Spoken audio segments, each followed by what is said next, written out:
عباده الذين اصطفى خصوصا على أفضلهم وخاتم النبيين محمد الأمين وعلى آله وصحبه أجمعين. أما بعد فأعوذ بالله من الشيطان الرجيم. بسم الله الرحمن الرحيم.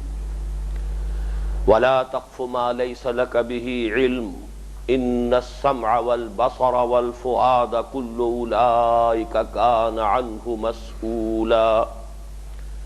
ولا تمش في الأرض مرحا إنك لن تخرق الأرض ولن تبلغ الجبال طولا.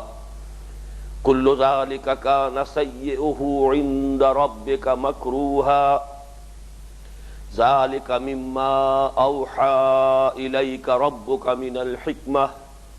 ولا تجعل مع الله إلها آخر فتلقى في جهنم ملوما مدحورا. أفأصفاكم ربكم بالبنين واتخذ من الملائكة إناثا إنكم لتقولون قولا عظيما. صدق الله العظيم. رب اشرح لي صدري ويسر لي أمري واحلل عقدة من لساني يفقهوا قولي. اللهم ربنا ألهمنا رشدنا وأعذنا من شرور أنفسنا. اللهم أرنا الحق حقا وارزقنا اتباعه وأرنا الباطل باطلا وارزقنا اجتنابه. اللهم وفقنا لما تحب وترضى. آمین یا رب العالمین. مطالعہ قرآن حکیم کے جس منتخب نصاب کا سلسلے وار درس مجالس میں ہو رہا ہے، اس کا 13واں درس بحیثیت مجموعی اور اس کے تیسرے حصے کا چوتھا درس ہے، جو سورہ بنی اسرائیل کے تیسرے اور چوتھے رکوع پر مشتمل ہے۔ اس سے قبل 6 نشستیں منعقد ہو چکی ہیں اور ابھی مزید 2 نشستوں میں ہم اپنے اس سبق کا مطالعہ مکمل کر سکیں گے۔ کچھ حسن اتفاق ہے یہ کہ حصہ دوم کا بھی ایک درس ہمارا اتنی ہی نشستوں میں مکمل ہوا تھا۔ ایمان کے مباحث پر سورہ تغابن، اور آپ دیکھیں گے کہ پھر وہی لفظ استعمال کر رہا ہوں، حسن اتفاق کہ سورہ تغابن جو ہے اگرچہ مکمل سورت تھی، اس کے بھی 2 ہی رکوع تھے اور 18 ہی آیتیں تھیں۔ یہ 2 رکوع ہیں، سورہ بنی اسرائیل کا تیسرا اور چوتھا رکوع، اور اس کی بھی آیات جو ہے 18 ہی ہیں، صرف اس فرق کے ساتھ کہ سورہ تغابن میں پہلے رکوع کی آیتیں 10 ہیں، دوسرے کی 8۔ یہاں ترتیب عکسی ہے کہ پہلے رکوع میں 8 آیتیں تھیں، تیسرے میں، اور چوتھا رکوع ہے وہ 10 آیات پر مشتمل ہے۔ یہ سبق جیسا کہ آپ کو معلوم ہے اسلام کا جو معاشرتی نظام ہے، بالخصوص یہ کہ اس کے اصول اور مبادی کیا ہیں، یعنی جدید اصطلاح میں ہم یہ کہیں گے کہ اسلام کے نزدیک وہ سوشل ویلیوز کون سی ہیں جن کو پروموٹ کرنا مقصود ہے، اور وہ سوشل ایولز کون سے ہیں کہ جن کا استیصال اور ایریڈیکیشن مطلوب ہے۔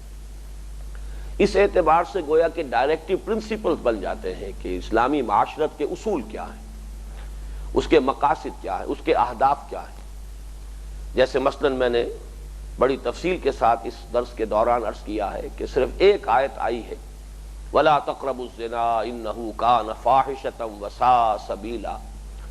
زنا کے قریب بھی مت پھٹکو، اس لیے کہ وہ بہت ہی بے حیائی کی بات ہے اور بہت برا راستہ ہے۔ اب صرف اس میں ایک اصول معین ہو گیا ہے، ایک ہدف معین ہو گیا ہے۔ ہمارا پورا معاشرتی ڈھانچہ، ستر اور حجاب کے احکام، سیگریگیشن آف سیکسز، مخلوط معاشرہ نہیں بلکہ علیحدہ علیحدہ میدان کار، مردوں کے اور عورتوں کے علیحدہ علیحدہ فرائض کا تصور، ذمہ داریوں کا تصور، یہ ہمارا یوں سمجھیے کہ اسلام کے معاشرتی نظام کی جو اہم ترین علامت ہے، جو اسے دنیا کے دوسرے معاشروں سے ممیز کرتی ہے۔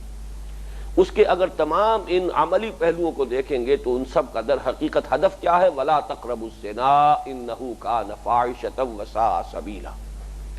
اس اعتبار سے یہ 2 رکوع بہت اہم ہیں کہ اسلام کے نظام معاشرت کے لیے بنیادی اصول، بنیادی مقاصد اور ڈائریکٹو پرنسپل جو ہے ان 2 رکوعوں میں آ گئے ہیں۔ اللہ کا شکر ہے کہ اب ہم اس کے آخری حصے پر پہنچ گئے ہیں۔ آج جو پہلی آیت ہے ہمارے درس کی، وہ بھی اسلامی تہذیب، اسلامی ثقافت، اسلامی کلچر کے اعتبار سے نہایت بنیادی اہمیت کی حامل آیت ہے۔ وَلَا تَقْفُ مَا لَيْسَ لَكَ بِهِ عِلْمٌ إِنَّ السَّمْعَ وَالْبَصَرَ وَالْفُؤَادَ كُلُّ أُولَٰئِكَ كَانَ عَنْهُ مَسْئُولًا۔ گزشتہ نشست کے آخر میں اس کا کچھ تذکرہ ہو گیا تھا، اس لیے کہ کچھ وقت ہمارے پاس تھا۔ تقفو، لا تقفو، مت پیچھے پڑو، مت پیروی کرو، مت درپے ہو اس چیز کے ما لیس لک بہ علم، جس کے لیے تمہارے پاس کوئی علم نہیں۔ یہ قاف، فا اور یا کا مادہ آتا ہے پیچھے لگنا، پیچھے لگانا۔ وقفینا، ہم نے پیچھے لگایا، من بعدہ بالرسل، ان کے بعد بہت سے رسولوں کو ہم نے پے بپے بھیجا۔ تو یہ جو اسی سے لفظ بنا ہے قافیہ، اشعار کے آخری میں جو ایک یکسانی پیدا کرنے کے لیے قافیہ اور ردیف کے الفاظ کے جو بہت ہی عام ہیں، مستعمل ہیں، قافیہ اسی سے بنا ہے۔ تو لا تقف ما لیس لک بہ علم، ان چیزوں کے درپے نہ ہو۔ اس میں دونوں چیزیں سامنے آ جائیں گی۔ پیچھے لگنا یعنی پیروی کرنا، کسی ایسی شے کی پیروی نہ کرو کہ جس کے لیے تمہارے پاس علم نہیں، یعنی اوہام پر اپنے موقف کی بنیاد قائم نہ کرو۔ توہمات، خام خواہ کا ایک ظن، گمان، چلے آ رہے ہیں کچھ قصے، اور انہی قصوں کی بنیاد پر آدمی جو ہے وہ اپنا موقف معین کرے، جس کے لیے کوئی دلیل نہیں ہے، نہ عقل میں ہے، نہ منطق میں ہے، نہ انسان کے تجرباتی علوم سے اس کے لیے کوئی دلیل موجود ہے۔ یہ در حقیقت بہت ہی بنیادی ہدایت ہے، اور اسی سے ایک نئے دور کا آغاز ہوا انسانی تاریخ میں کہ توہمات کو ترک کر کے حقائق پر اپنے موقف کی بنیاد قائم کرو۔ یہ جو علامہ اقبال نے بھی کہا ہے اپنے ریکنسٹرکشن میں کہ اسلام نے در حقیقت اس دور کا آغاز کیا ہے قرآن نے، کہ جس دور کے نتیجے میں پھر سائنس کا ارتقا ہوا ہے۔ اسی لیے علامہ تو یہاں تک کہہ گئے ہیں کہ موجودہ جو مغربی تہذیب ہے، اس کا جو انر کور ہے وہ خالص قرآنی ہے۔ اس کے جو مظاہر ہیں، جو انہوں نے تفصیلات میں جا کر اپنے لیے شکلیں اختیار کر لی ہیں معاشرتی اعتبار سے یا دوسرے جو نظام ہے اقتصادی اور سیاسی، ان کو علیحدہ رکھیے، لیکن جو انر کور ہے of the present western civilization وہ قرآنک ہے۔ کس اعتبار سے؟ کہ قرآن نے نفی کی ہے توہمات پر اپنے موقف کی بنیاد مت رکھو، علم پر اپنے موقف کی بنیاد قائم کرو۔ وَلَا تَقْفُ مَا لَيْسَ لَكَ بِهِ عِلْمٌ۔ اس میں ہمارے عام طور پر مفسرین نے، اور میں حیران ہوا کہ مولانا امین حسن اصلاحی صاحب نے بھی شکل اختیار کی ہے، حالانکہ وہ بالعموم گہرائی میں جاتے ہیں، اس کو ایک عام صرف اخلاقی ہدایت کی حیثیت سے لیا ہے ہمارے اکثر مفسرین نے۔ تہمت نہ لگاؤ، سوء ظن سے کام نہ لو، یہ اپنی جگہ صحیح ہے کہ یہ بھی اسی کے دائرے میں آتی ہیں چیزیں۔ بغیر کسی یقین کے، بغیر کسی صحیح معلومات کے آپ کسی پر الزام لگا رہے ہیں، یہ بھی اس کی بھی نفی اسی سے ہو جائے گی۔ خام خواہ کسی کے بارے میں کوئی ظن اور گمان قائم کر لیا ہے، اور ظاہر بات ہے کہ جو آپ کے ذہن میں ظن قائم ہو گیا ہے کسی کے بارے میں سوء ظن، تو آپ کا جو ایٹیچیوڈ ہے وہ اسی کے مطابق ایک خاص رنگ جو ہے اختیار کر لے گا، اور اسی سے بہت سی خرابیاں پیدا ہوں گی۔ جبکہ ہمیں معلوم ہے کہ لو بگٹس لو اینڈ ہیٹریڈ بگٹس ہیٹریڈ۔ اگر آپ کو کسی کے بارے میں سوء ظن ہے تو اس کے جواب میں اس کی طرف سے بھی سوء ظن کا آغاز ہو جائے گا، اور گویا کہ دو انسانوں کے مابین تعلقات جو ہیں اس میں زہر گھل جائے گا۔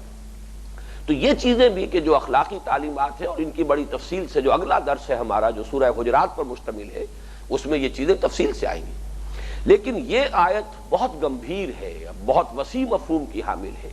جیسا کہ میں نے عرض کیا، توہمات اسی طریقے سے آکلٹ سائنسز جنہیں کہا جاتا ہے، جنہیں نام سائنس کا دے دیا گیا ہے، پامسٹری ہے، اسی طرح یہ جو بھی ستارہ شناسی ہے، یہ نجومی لوگ ہیں، ستاروں کی حرکتوں سے ان سے کوئی پیشن گوئیاں کر رہے ہیں، ان کی شدید نفی ہے ہمارے دین میں۔ حضور کی ایک حدیث یہ ہے کہ جس نے کسی نجومی کی دی ہوئی خبر کی تصدیق کی، اس نے اس بات کی تکذیب کی جو میں لایا ہوں۔ اس درجے تضاد ہے کہ نجومیوں کی باتوں پر کوئی اعتماد کر لینا، دست شناسی ہو رہی ہے اس کے بارے میں خام خواہ کو اپنے ذہن میں کوئی نقشے بنا لینا، کوئی خیالات بٹھا لینا، ان سب کے لیے جدید اصطلاح میں بھی آکلٹ سائنس جنہیں کہا جاتا، science of numbers, science of colours. اب کچھ نہ کچھ چیزیں تو ان میں حقیقت پر مبنی ہوتی ہیں، مشاہدات ہیں اس کے اعتبار سے، لیکن یہ کہ ان چیزوں پر اپنا موقف قائم کر لینا، اپنے طرز عمل کو اس کے اوپر مبنی کر دینا، یہ در حقیقت وہ شے ہے کہ جو اسلامی مزاج کے منافی ہے۔ اسلام جو مزاج پیدا کرتا ہے وہ یہ ہے کہ علم کی بنیاد پر تمہارا موقف قائم ہونا چاہیے. وَلَا تَقْفُ مَا لَيْسَ لَكَ بِهِ علم. البتہ جیسا کہ میں ابھی عرض کروں گا علم سے مراد کیا ہے وہ میری آج کی گفتگو کا اہم موضوع ہے، اس کے بارے میں ذرا تفصیل سے عرض کروں گا. علم کیا ہے ازروع قرآن. لیکن یہاں نوٹ کیجیے سب سے پہلے کہ ایک تو یہ کہ ہمارا مزاج اسلامی معاشرت کا ایک عام اصول، اس کے ایک خاص جو اس کا ایک مزاج بنتا ہے وہ یہ ہے کہ موقف قائم ہونا چاہیے علم کی بنیاد پر. نمبر دو یہ کہ علم کی جو اہمیت ہمارے دین میں آئی ہے اور قرآن مجید سے جو واضح ہوئی ہے، واقعہ یہ ہے کہ مذاہب کی دنیا میں اس کی کوئی مثال نہیں. باقی یہ کہ عام دنیا میں تو یقیناً علم کی اہمیت، علم کی فضیلت کا تذکرہ مل جائے گا، لیکن مذہب میں عام طور پر عبادات کی اہمیت جو ہے اس کو زیادہ ذہن میں رکھا جاتا ہے. عبادات، تقوی، نیکی، بھلائی، علم کو کوئی اعلیٰ قدر کی حیثیت سے مذہب کی دنیا میں تسلیم نہیں کیا جاتا، جبکہ قرآن مجید نے بہت واضح الفاظ میں کہا انما یخشی اللہ من عبادہ العلماء.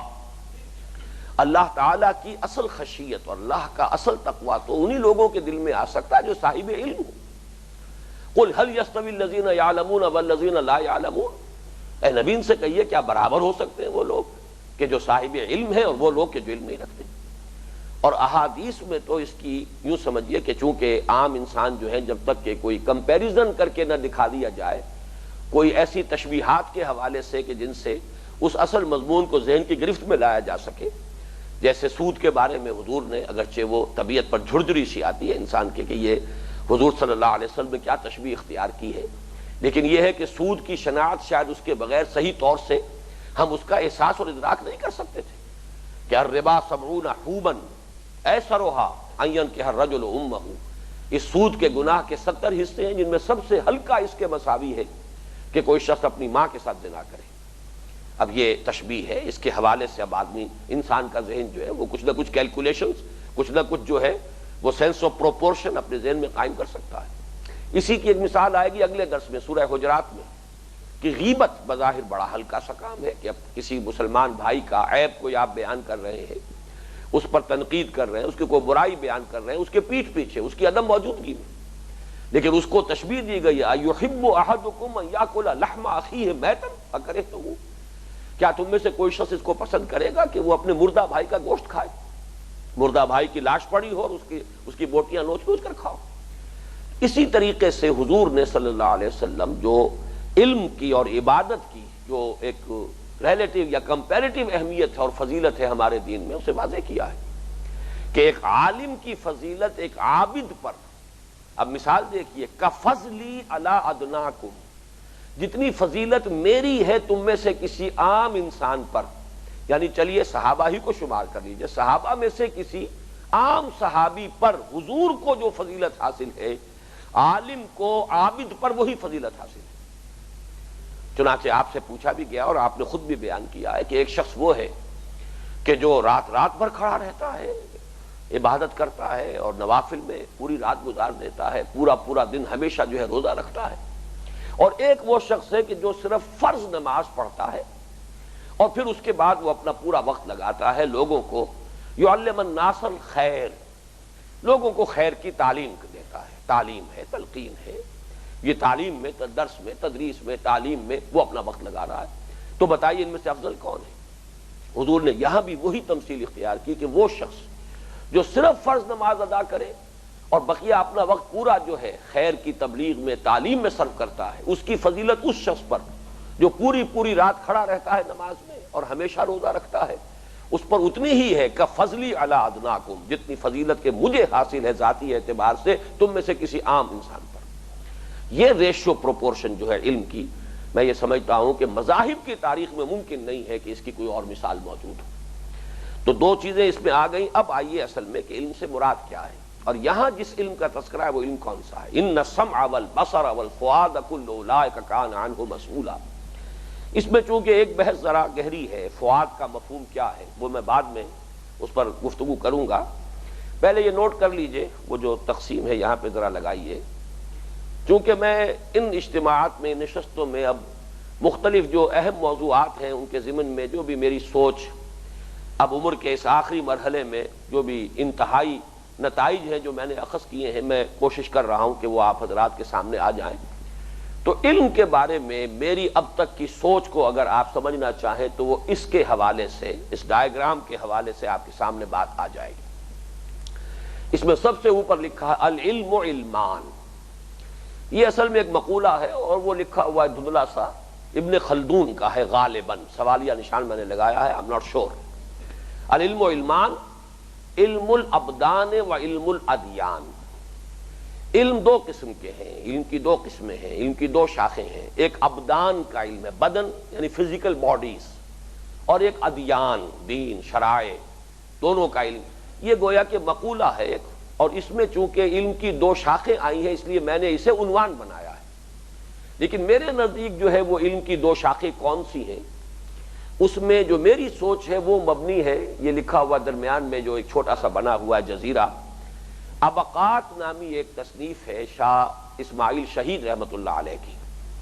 شاہ اسماعیل شہید آپ کو معلوم ہے کہ شاہ ولی اللہ دہلوی رحمۃ اللہ علیہ کے پوتے بھی ہیں، اور یہ کہ بہت سے علوم کے وارث بھی ہیں۔ تو شاہ صاحب کی جو فلسفیانہ کتابیں تفہیمات الہیہ اور بہت سی اور چھوٹے چھوٹے رسالے ہیں، لمعات، سطعات، ہمعات، یہ چونکہ اونچے فلسفے کے مباحث اس میں ہیں، تو پوتے نے یہ کہا کہ میں اپنے دادا کی ان مشکل کتابوں کی تسہیل کے لیے کتاب لکھ دوں، وہ ابقات۔ اس کو بھی پڑھتے ہوئے دانتوں پسینہ آتا ہے، جب تک کہ کسی شخص نے جو قدیم فلسفہ نہ پڑھا ہو، اس کی اصطلاحات سے پورے طور سے وہ واقف نہ ہو، ابقات میں نہیں پڑھ سکتا۔ لیکن پہلا ابقا ہے جس کا حاصل یہ ہے، ابقات وہ اصل میں چھوٹے چھوٹے چیپٹرز ہیں، وہ چیپٹرز کی شکل میں نہیں ہے، وہ بلکہ کچھ خیالات ہیں کہ جو 1 2 3 4 چلے جا رہے ہیں۔ تو ابقا اول یا ابقا اولا ہے یہ، جس کا خلاصہ میں نے یہاں درج کیا اس لیے کہ میں اسے بالکل صحیح سمجھتا ہوں۔ یہ 3 اصطلاحات ہیں۔ انہوں نے کہا ہے کہ علم کے 3 دائرے ہیں۔ پہلا دائرہ ہے علم بالحواس، یہ آنکھوں نے دیکھا، کانوں نے سنا، اس کے ساتھ ہی مزید بھی 3 اور حواس بھی شمار ہوتے ہیں، حواس خمسہ کہلاتے ہیں یہ، ایکسٹرنل سینسز، کہ چھونے کا بھی ایک حص ہے ہماری، چکھنے کی حص ہے، سونگھنے کی حص ہے، 3 اور ہیں یہ، لیکن یہ کہ سمع اور بصر یہ ہے بہت اہم، دیکھنا اور سننا، یہ علم بالحواس ہے۔ اس کے بعد دوسرا دائرہ ہے علم بالعقل، یہ حواس کے ذریعے سے جو معلومات حاصل ہوتی ہیں جنہیں آج کی اصطلاح میں ہم سینس ڈیٹا کہیں گے، یہ سینس ڈیٹا جو ہے یہ فیڈ ہوتا ہے اس دماغ کے کمپیوٹر میں، یہ عقل ہے، یہ اس ڈیٹا کو پروسیس کرتی ہے، اس سے نتائج اخذ کرتی ہے، مرتب کرتی ہے، پچھلی میموری میں جو کچھ ہے موجود اس کے حوالے سے اس کو انٹرپریٹ کرتی ہے، اس میں کوئی نئے نتائج جو ہیں اگر ملے ہیں ان کو واضح طور پر اخذ کر کے پھر اس کو بھی سٹور کرتی ہے۔ یہ ہے یہ در حقیقت دماغ کا یا عقل کا کام۔ تو علم بالحواس اور علم بالعقل۔ اور تیسرا دائرہ شاہ اسماعیل شہید بیان کرتے ہیں وہ ہے علم بالقلب، قلب کے ذریعے سے علم کا حصول۔ یہ ہے ذرا دوسرا مسئلہ جس کو ذرا سمجھانا پڑے گا، اگرچہ میرے ان دروس میں جو حضرات شرکت فرما رہے ہیں وہ میری چونکہ حقیقت انسان سے متعلق میرے جو نظریات ہیں وہ ان کے بہت حد تک علم میں ہے، لہذا کوئی دقت نہیں ہوگی، لیکن کسی نئے آدمی کے لیے ہو سکتا ہے کہ یہ بات خاصی مشکل ہو اس کو تسلیم کرنا یا اس کو قبول کرنا۔ میں نے جمع کیا ہے علم بالحواس اور علم بالعقل کو۔ یہ جو تقسیم ہے یہ میری ہے، اصطلاحات یہ 3 ہیں جو شاہ اسماعیل شہید کی کتاب ابقات کے ابقۂ اول سے میں نے اخذ کی، علم بالحواس، علم بالعقل، علم بالقلب۔ لیکن ان کو گروپ کیا ہے میں نے، علم بالحواس اور علم بالعقل یہ در حقیقت علم حیوانی ہے۔ لوور اینیملز میں بھی یہ دونوں علم موجود ہیں، اگرچہ ارتقاء جو بھی ہوا ہے، چاہے وہ ڈارون کے نظریے کے مطابق ہوا ہو چاہے کسی اور نظریے کے مطابق ہوا ہو، ارتقاء فی الاصل ایک واقعہ ہے، اس کا میکینزم کیا رہا ہے، اس کے اسباب کیا رہے ہیں، یہ دوسری بات ہے۔ نظریہ ارتقاء کا تعلق اس سے ہے، ارتقاء تو ہوا ہے، لوور اینیملز، ہائر اینیملز، اور سب سے بلندی پر یعنی ڈارون کے نقطہ نظر سے بھی جو ایولیوشن ٹری ہے اس کے ٹاپ پر ہے ہومو سیپینس، یہ انسان، اور ویسے بھی سب مانتے ہیں اشرف المخلوقات۔ تو ظاہر بات ہے کہ وہ علم حیوانی ترقی پا کر انتہا کو پہنچا ہے انسان میں، لیکن یہ انسان کے اس حیوانی وجود کا علم ہے۔ حیوانات میں بھی ہے، میں نے کئی مرتبہ ایک مثال دی ہے بہت سادہ سی، کہ ایک کیڑا ایک دفعہ چل رہا تھا ایک طرف کو، جیسے راؤنڈ ورم ہوتا ہے ایسا ہی کیڑا چھوٹا سا، لیکن اس کے بال وغیرہ بھی تھے کافی، اور وہ ایسے کیڑے ہوتے ہیں کہ جو کہیں چھو جائیں تو خارش وارش بہت ہو جاتی ہے. بس وہ چل رہا تھا. میں نے اس کے آگے ایک تنکا رکھ دیا. اس نے جب اس کو دیکھا, محسوس کیا تنکا ہے, اس نے اپنی ڈائریکشن چینج کر لی. میں نے وہی تنکا اٹھا کر پھر وہاں رکھ دیا.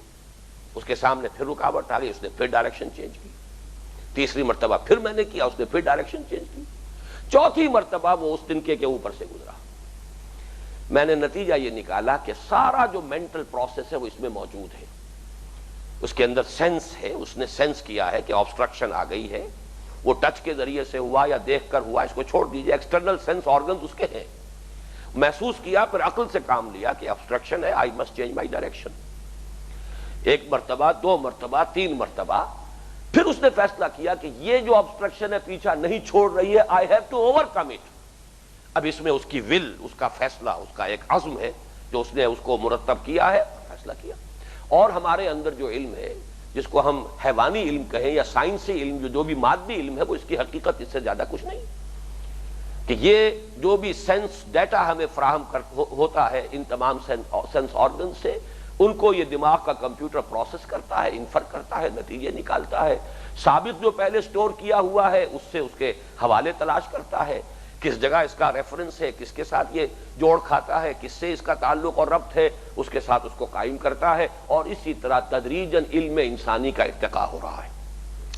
اس کے لیے انگریزی کا لفظ میں نے استعمال کیا ہے ایکوائرڈ نالج.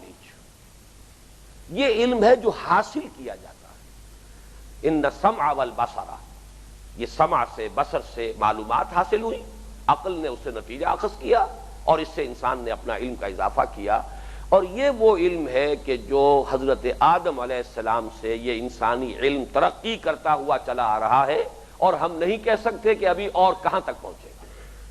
لیکن اس کے پھر میں نے دو حصے کیے ہیں. ایک یہ کہ اس کے علم کا ایک گوشہ وہ ہے جو خالص فزیکل سائنسز, سائنس لکھا ہے یہاں پہ آپ, فزیکل سائنسز, طبیعیاتی علوم, علوم طبیعیاتی. اس میں نظریات وغیرہ کا مسئلہ جو ہے وہ بڑا عارضی سا ہوتا ہے. یہ سارا کا سارا وہ فیکٹس جو ہے ان کے اوپر مبنی ہے, اور پھر کوئی نظریہ بنتا بھی ہے تو کچھ دیر کے لیے پھر ویریفائی کر کے یا تو نظریہ جو ہے اس کو پھر ایک حقیقت کے طور پہ تسلیم کر لیا جاتا ہے یا رد کر دیا جاتا ہے. لیکن ویریفیکیشن جو ہے یہ اس میں شرط ہے. اسی لیے اس کو ہم کہتے ہیں تجرباتی علم. کہ ایک آپ نے ایک خیال کیا کہ یہ آکسیجن اور ہائیڈروجن جو ہے یہ پانی کے اندر یہ دو گیسز ہیں, تو ٹھیک ہے, آپ نے ہائیڈرولسس کیا, آکسیجن اور ہائیڈروجن آپ کو حاصل ہو گئی. اب اس کو ریورس بھی کیجئے, ان دونوں کو ملانے سے پانی بن جاتا ہے کہ نہیں؟ اگر بن گیا تو اس کا مطلب یہ ہے کہ اب اس میں کسی شک و شبے کی گنجائش نہیں ہے کہ یہ H2O ہے, اس میں ہائیڈروجن بھی ہے, اس میں آکسیجن بھی ہے, اس ریشو سے ہے, اور اس طریقے سے یہ پانی کے یہ دو اجزاء ہیں. اب اس میں کسی شک و شبے کی گنجائش نہیں. سائنس اور ٹیکنالوجی کا یہ علم جو بڑھتا چلا جا رہا, ذرا اوپر اٹھاؤ اس کو.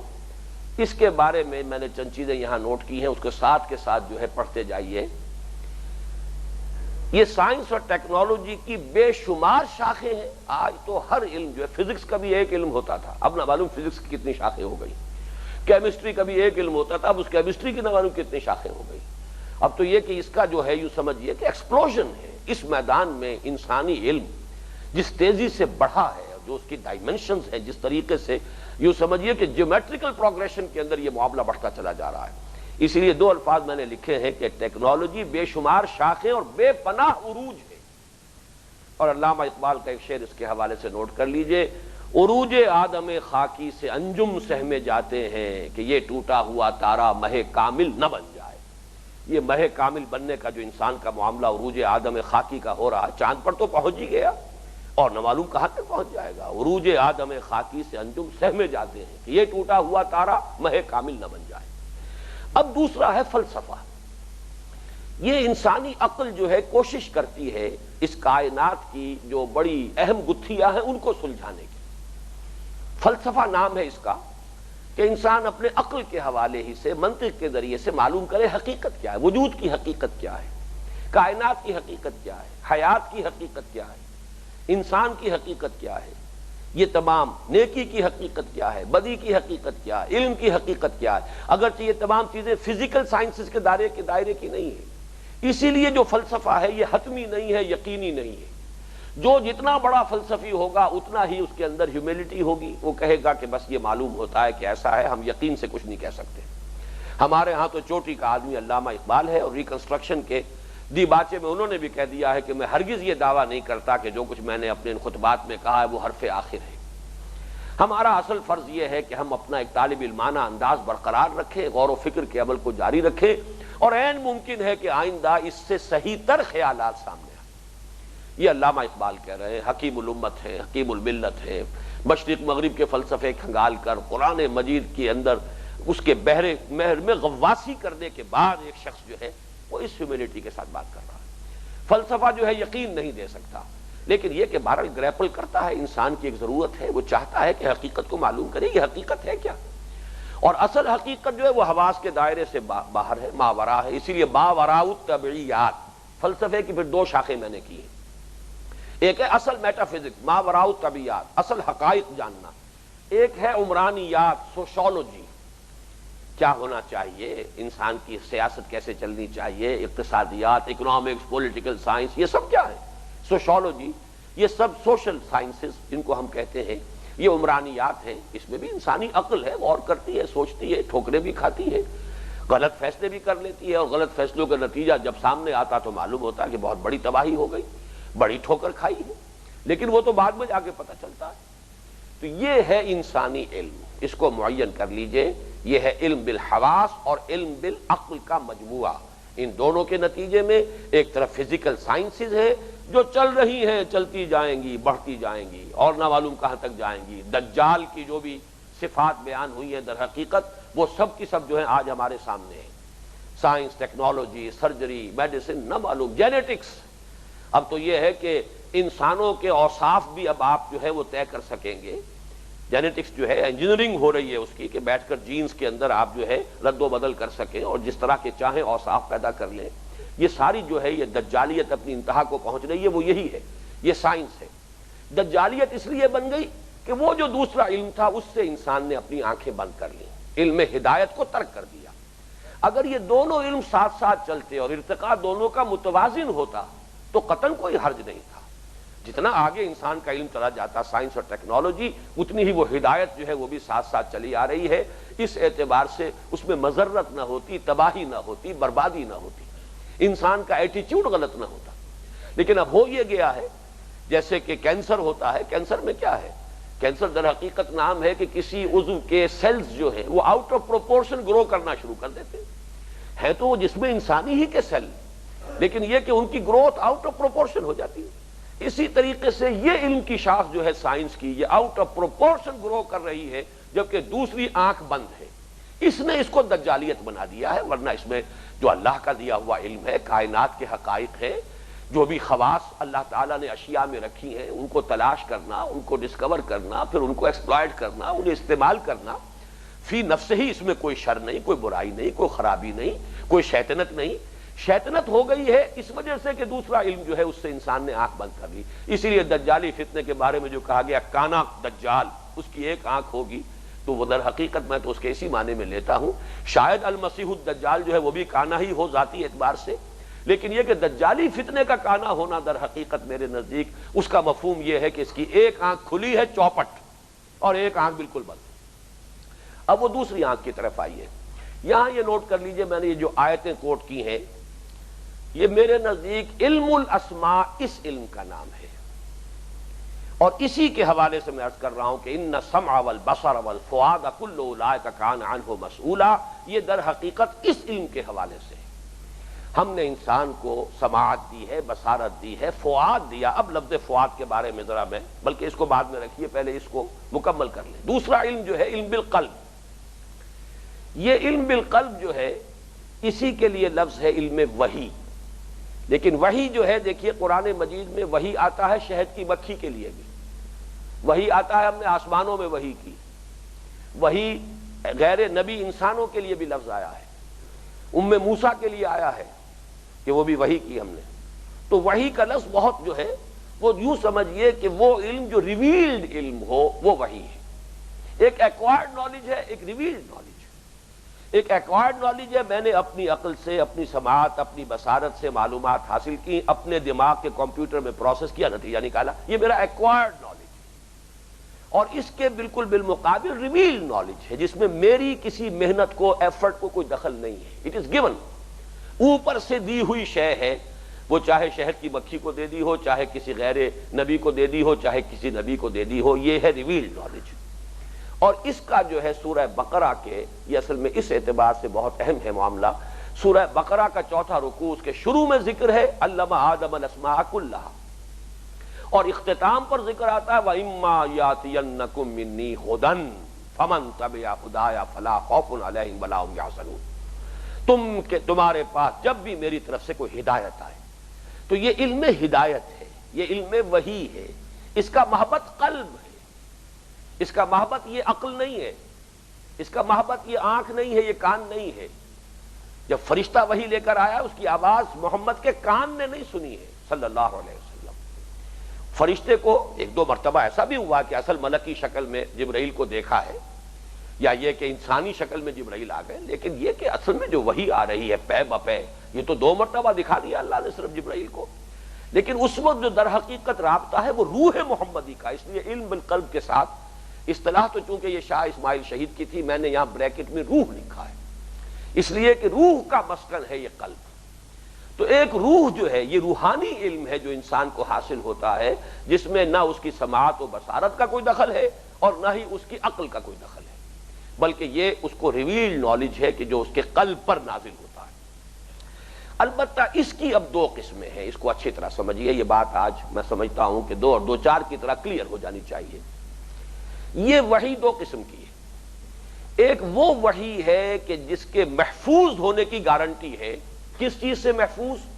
نہ اس میں شیاطین جن و انس کی طرف سے کوئی ملاوٹ ہو سکتی ہے، نہ وحی کا ریسیپینٹ جو ہے اس کے اپنے نفس کی کوئی آمیزش ہو سکتی ہے. الفاظ ہیں یا القائے شیطانی اور وسوسہ نفسانی سے محفوظ یا غیر محفوظ. وحی کی 2 قسمیں ہیں. وہ وحی کہ جس میں شیطان کا بھی القاء نہ ہو سکے اور اپنے نفس کی بھی کوئی آمیزش نہ ہو سکے، وسوسہ نفسانی یا القائے شیطانی سے محفوظ. یہ وحی نبوت ہے، یہ صرف ایکسکلوسیو ہے انبیاء کے لیے، غیر انبیاء کو یہ وحی حاصل نہیں ہے. غیر انبیاء کو جو وحی ہوتی ہے اس کے اندر القائے شیطانی بھی ہو سکتا ہے، وسوسہ نفسانی بھی ہو سکتا ہے. اس کا نام ہے الہام. وہ صحیح ہو تو رؤیائے صادقہ، اسی کا نام ہے کشف. یہ آپ کو معلوم ہونا چاہیے، یہ چیزیں ضروری نہیں ہے کہ مسلمان ہی کو ہوں، یہ تو وہ در حقیقت قلب اور روح تو ہر ایک کے اندر ہے. لہذا یہ چیزیں جو ہے غیر مسلم کو، غیر مومن کو، وہ لوگ جو اپنی کوئی ورزشیں کرتے ہیں، روحانی ورزشیں کرتے ہیں، نفسیاتی ورزشیں کرتے ہیں، ریاضتیں کرتے ہیں، تپسیائیں کرتے ہیں، ان کی روحیں جو ہے ان میں بالندگی پیدا ہو جاتی ہے اور ان کا ایک تعلق ہو جاتا ہے عالم امر کے ساتھ. لہذا وہاں سے وہ القاء، الہام، تحدیث، رؤیائے صادقہ، تحدیث، یہ تمام چیزیں ہوں گی. اب آپ غور کیجئے کہ خواب دیکھا تھا حضرت یوسف علیہ السلام جہاں تھے مصر میں، اس وقت جو بادشاہ تھا اس نے خواب دیکھا تھا، جس کے خواب کی تعبیر جو ہے وہ حضرت یوسف علیہ السلام نے بتائی. اس کا مطلب ہے کہ وہ تو صحیح خواب تھا، اس کے اندر جو ہے حقیقت کی عکاسی ہو رہی ہے. آنے والے وہ جو اقبال نے کہا ہے کہ کھول کر آنکھیں میرے آئینہ افکار میں آنے والے دور کی دھندلی سی تصویر دیکھ، وہ تو حالات کی ایک تصویر آ رہی ہے. اس اعتبار سے یہ جو ہے یہ باقاعدہ آج کے مادہ پرستانہ دور میں ہمارے مذہبی مفکرین بھی جو روح کے علیحدہ وجود کے قائل نہیں ہیں وہ اس کے منکر ہیں. وہ نہ الہام کو مانتے ہیں، نہ کشف کو مانتے ہیں، نہ رؤیا کو مانتے ہیں. حالانکہ صحیح صحیح حدیثیں موجود ہیں. حضور نے فرمایا کہ نبوت میں سے اب کچھ باقی نہیں رہا سوائے رؤیائے صادقہ کے. ایک اور حدیث ہے کہ یہ رؤیائے صادقہ جو ہے نبوت کا 46واں یا 60واں جز ہے. سچے خواب جسے آ رہے ہیں، کمنگ ایونٹس، اس کا علم اسے حاصل ہو رہا ہے. خواب کے ذریعے سے کیسے ہو رہا ہے؟ معلوم ہوتا ہے کہ کہیں سے کوئی القاء ہوا ہے. یہ اس کے اپنے عقل کے، اپنے منطق کا، اپنے سوچ کا سان گمان بھی نہیں ہوتا اور آدمی کو کوئی چیز جو ہے وہ نظر آتی ہے.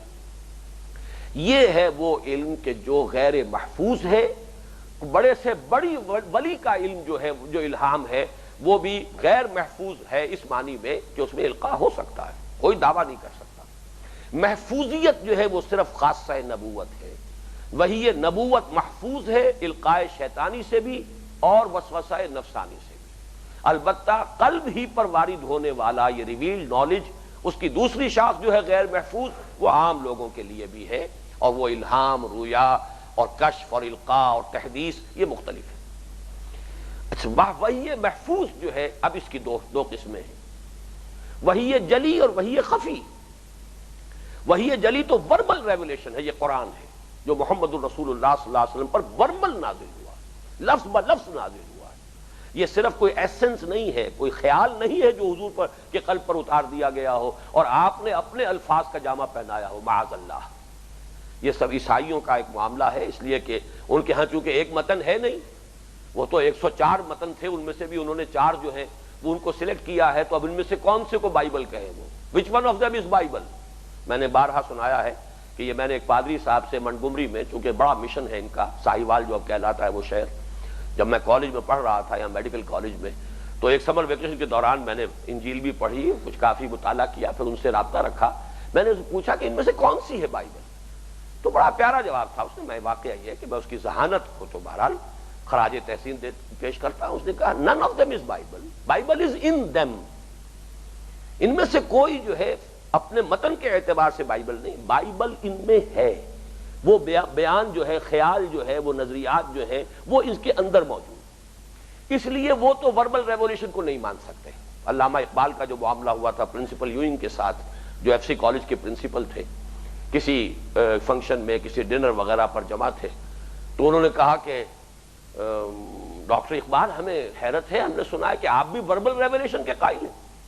تو علامہ اقبال نے جو جواب دیا، واقعہ یہ ہے کہ یہ بھی، اس کا بھی جو بھی جتنا خراج تحسین ادا کیا جائے کم ہے، کہ ہاں مجھے یقین ہے، اس لیے کہ خود مجھ پر جو شعر نازل ہوتا ہے وہ الفاظ میں ڈھلا ہوا آتا ہے، میں اگر تبدیل کرنا چاہوں تو تبدیل نہیں کر سکتا، میرا تو اپنا ایکسپیرینس ہے یہ۔ تو اس اعتبار سے بہرحال یہ جواب مسکت تھا اس شخص کے لیے، خاموش رہنے کے سوا اس کے پاس کیا چارہ رہ گیا ہوگا۔ لیکن یہ نوٹ کر لیجئے کہ وحی محفوظ جو ہے نبی کے، اب یہ وحی محفوظ کو میں نے ایک وہ بنایا ہے، وحی محفوظ، وحی جلی، وحی خفی، وحی خفی کے ساتھ ایک ایرو لگایا ہے۔ یہ جو غیر محفوظ وحی ہے عام انسانوں کے لیے، یہ بھی نبی کے لیے محفوظ ہے۔ نبی کو الہام بھی ہوگا، ایک تو ہے کہ جو وحی ہو رہی ہے وربل وحی، وہ تو ہے ہی ہے، وہ تو متن ہے قرآن کا، وحی کو الہام، نبی کو الہام بھی ہوا، نبی کو رویا ہوا۔ اب آپ نے خواب دیکھا تھا کہ ہم عمرہ کر رہے ہیں، اور آپ نے فیصلہ کر لیا کہ چلو، خواب تھا وہ، وحی تھی۔ حضرت ابراہیم نے خواب دیکھا تھا کہ میں اپنے بیٹے کو ذبح کر رہا ہوں، اے بچے میں دیکھ رہا ہوں، انی ارا فی المنام انی اذبحک فانظر ماذا تری، خواب تھا وہ، کوئی وربل ریولیشن نہیں تھی۔ لیکن نبی کی یہ جو گوشہ ہے، یہ جو غیر محفوظ ہے عام انسانوں کے لیے، نبی کے لیے یہ بھی محفوظ ہے۔ نبی کو القاء شیطانی اور وسوسہ نفسانی سے اس درجے محفوظ کر دیا جاتا ہے کہ جو وربل ریولیشن ہے وہ تو خیر محفوظ ہے ہی لفظ بلفظ، لیکن جو ان کا خواب ہوگا، جو ان کا الہام ہوگا، جو ان کو القاء ہوگا، مثلا آتا ہے حدیث کے اندر، نفث فی روعی، جبرائیل نے میرے دل میں یہ بات ڈال دی ہے۔ اب نبی کے دل میں بات آ گئی، اسی کا نام الہام ہے، اسی کا نام القاء ہے۔ تو القاء، الہام اور یہ رویا، یہ سب نبی کے لیے یہ بھی وحی ہے، محفوظ ہے۔ تو نبی کی وحی نبوت دو حصوں پر مشتمل ہوئی، ایک وحی جلی اور ایک وحی خفی۔ ان دونوں سے جو کچھ حاصل ہوتا ہے ذرا اٹھا دو اب اس کو بھی پھر دو حصوں میں تقسیم کیا، حکمت اور احکام۔ احکام، ڈوز اینڈ ڈونٹس، یہ جو ہمارے اس وقت ہم نے پڑھے ہیں ان دو رکوعوں میں، یہ کرو یہ نہ کرو، یہ حرام، یہ فرض، یہ واجب، یہ لازم۔ حکمت، وزڈم، اب ان دونوں کی بھی دو قسمیں ہیں۔ حکمت بھی ایک حکمت کلی ہوتی ہے، حکمت اصولی۔ یہ حکمت اصولی وہ شے ہے جس پر کہ ایمان مبنی ہے، اسی لیے میں نے یہ ڈاٹڈ لائنز حکمت اصولی کا، ما بعد الطبیعات فلسفے کا، اور قرآن میں جب آیا ہے یہی، تو یہی در حقیقت ایمان، یہ ہے ایمان در حقیقت، جس کا کہ ربط اور تعلق قائم ہوتا ہے ما بعد الطبیعات سے۔ یہ میں نے ایمان کے موضوع پر جو 5 لیکچرز پچھلے سال دیے تھے محاضرات میں، کہ ایمان کا موضوع وہی ہے جو فلسفہ ما بعد الطبیعات کا موضوع ہے، حقیقت وجود، حقیقت علم، حقیقت خیر و شر، حقیقت انسان، حقیقت حیات، یہ تمام موضوعات جو ہے تو میٹا فزکس کے ہیں۔ تو میٹا فزکس میں جو فلسفہ عقل کے ذریعے سے جب گریپل کرتا ہے انسان ان مسائل پر، تو وہ فلسفہ بنتا ہے، اور اسی کی جو رہنمائی وحی کے ذریعے سے ملی ہے وہ حکمت اصولی ہے۔ حکمت ایمانیہ را ہم بخواں، بڑا پیارا شعر ہے، چند خانی حکمت یونانیہ، حکمت قرآنیہ یا حکمت ایمانیہ را ہم بخواں، مولانا روم کا شعر ہے، کب تک یونانیوں ہی کی حکمت اور فلسفے کو پڑھتے رہو گے؟ چند خانی حکمت یونانیہ، حکمت ایمانیہ را ہم بخواں، تم ایمان کی حکمت کو پڑھو اور سمجھو اور غور کرو۔ حکمت ایمانیہ، حکمت قرآنیہ ایک ہی شے ہے۔ دوسرا ہے حکمت تفصیلی، احکام کی حکمتیں بھی بیان کی گئی ہیں، یہ کام کیوں تم پر فرض کیا گیا ہے، اس کے اندر کیا حکمتیں ہیں۔ اس حکمت تفصیلی کی موضوع پر شاہ ولی اللہ دہلوی رحمۃ اللہ علیہ کی مارکۃ الآراء کتاب ہے، حجت اللہ البالغہ، احکام شریعت کی حکمتوں کی تفتیش، کھوج، ان کو بیان کرنا۔ اسی طریقے سے احکام جو ہے وہ اخلاقی بھی ہے اور پھر قانونی بھی ہے، اخلاقی احکام، قانونی احکام، قانونی میں انفرادی بھی ہے اور اجتماعی بھی ہے۔ اجتماعی احکام، حکمت تفصیلی، اس کا تعلق جڑتا ہے عمرانیات کے ساتھ، سوشل سائنسز کے ساتھ۔ سوشل سائنسز میں پولیٹیکل سائنس، اکنامکس، ان کا تعلق جڑے گا ان دو چیزوں کے ساتھ۔ جو ریویل نالج کے اندر ہمیں حکمت تفصیلی مل رہی ہے اور احکام اجتماعیہ مل رہے ہیں، ان کو جوڑ کر ہم اسلامک سوشالوجی مرتب کریں گے کہ اسلام نے سوشالوجی میں اور اس کے مختلف شعبے میں کیا ہدایات دی ہیں۔ یہ ہے علم کی دو قسمیں۔ اب اس میں جو نیچے ایک بات آخری میں نے لکھی ہے، میں نے دونوں پہ ایک سوالیہ نشان لگایا ہے۔ یہ ایک میرا خیال ہے، ابھی میں اس کو قطعیت کے ساتھ نہیں کہہ سکتا، لیکن کافی رجحان میرا ہے کہ پہلا علم جو ہے انسانی علم جس کو علم الاسماء بھی کہا گیا ہے، خلافت کی بنیاد وہ ہے۔ دنیا کی خلافت انہیں ملے گی جو اس علم میں آگے نکل جائیں گے۔ البتہ امامت کی بنیاد یہ ہے، انی جاعلک للناس اماما، یہ امامت ہے، ہدایت کی امامت۔ حضرت ابراہیم علیہ السلام دنیاوی اعتبار سے نہ حکومت قائم ہوئی، نہ ان کا کوئی اور کبھی ان کے ہاتھوں انقلاب برپا ہوا، لیکن اللہ تعالیٰ نے وہ ہدایت جو ہے ریویل نالج وہ انہی کی نسل کے اندر رکھ دی۔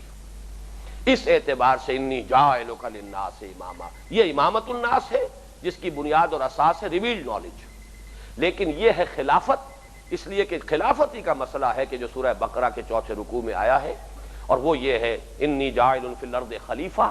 اس پر جو بھی کچھ استفہام ہوا فرشتوں کی طرف سے، پھر اس کے لیے اللہ تعالیٰ نے ان کی تسلی کے لیے جو بات کہی وہ یہ ہے کہ ہم نے اسے علم بھی عطا کیا ہے، اور وہ علم الاسماء ہے، وہ علم ہدایت نہیں ہے۔ وہ علم ہدایت تو آخر میں پھر تذکرہ ہو رہا ہے، جب چارج دے دیا گیا زمین کا، اب اترو اس سے، اہبطوا منہا، اب اترو۔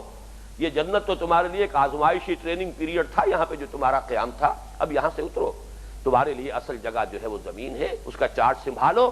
اما یاتینکم منی ھدی فمن تبع ہدای فلا خوف علیہم ولا ھم یحزنون۔ اب جب بھی میری طرف سے ہدایت تمہیں پہنچے، جو کوئی اس ہدایت کی پیروی کریں گے ان کے انہیں خوف ہوگا نہ کوئی حزن، اور جو لوگ اس کا انکار کریں گے اور جھٹلائیں گے پھر ان کے لیے عذاب علیم ہے۔ یہ ہے در حقیقت علم کی دو قسمیں، ان میں سے ہر ایک کو اپنی اپنی جگہ پر سمجھنا، ہر ایک کا صحیح محل اور مقام معین کرنا، پھر ریویل نالج کا ایکوائرڈ نالج کے ساتھ کہاں کانٹیکٹ قائم ہوتا ہے، کس شے کا کس شے سے تعلق ہے۔ میٹا فزکس کا، فلسفے کا تعلق ایمانیات کے ساتھ ہے، سوشالوجی کا تعلق حکمت تفصیلی اور اجتماعی احکام کے ساتھ ہے۔ ان دونوں سے مل کر در حقیقت وہ علم جس کو ہم اب کہہ رہے ہیں علم، گویا کہ اس آیت میں جو کہا گیا ہے وَلَا تَقْفُ مَا لَيْسَ لَكَ بِهِ عِلْمٌ إِنَّ السَّمْعَ وَالْبَصَرَ وَالْفُؤَادَ كُلُّ أُولَٰئِكَ كَانَ عَنْهُ مسؤولا۔ اس میں اصولی ہدایت یہ آئی کہ تمہارا موقف علم پر قائم ہونا چاہیے۔ وہ علم یا تو وہ علم ہوگا ایکوائرڈ نالج، فزیکل سائنسز کے ذریعے سے آیا ہو جو حتمی ہو اور یقینی ہو، یا علم وہ ہوگا کہ جو وحی کے ذریعے سے آیا ہو، وحی بھی پروٹیکٹڈ وحی جس کی حفاظت کی ضمانت دی گئی ہو، یا اس کے ذریعے سے آئے گا۔ جو کرنا ہو یا اس بنیاد پر یا اس بنیاد پر، تیسری کوئی اساس نہیں ہونی چاہیے جس پر تمہارا موقف قائم ہو۔ یہ گویا کہ ایک بڑی اہم بنیادی ہدایت ہے جس پر اسلامی تہذیب اور تمدن اور ثقافت کی بنیاد ہے۔ اقول قولی ھذا واستغفر اللہ لی ولکم ولسائر المسلمین والمسلمات۔